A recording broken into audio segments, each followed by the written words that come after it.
Guten Tag! Alam niyo ba, pangalawang Christmas ko na dito sa Germany and we're spending it again with my boyfriend's parents. If you're wondering how it's like to spend time with your foreigner partner's parents here in Germany, at least sa experience ko at na mga kakilala ko, I'd say iba siya sa Pilipinas. Here, in most cases, yung mga anak, they don't need to support their parents. So the parents don't see the partner of their kid as someone na kukunin yung anak nila and magpapatigil ng suporta ng anak nila. I think ayun yung nagpapawala ng drama. Anyway, nakarating na kami sa Algoy. Dito nakatira yung parents ng boyfriend ko.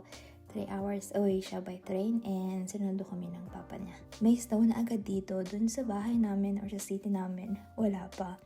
And I actually like it here. I spent 3 weeks dito nung kakarating ko pa lang sa Germany and I like this area. Hindi siya ganun kalaki. Maganda yung views kasi malapit siya sa mga bundok and nasa border siya ng Austria and Switzerland. So, madali lang makapunta doon.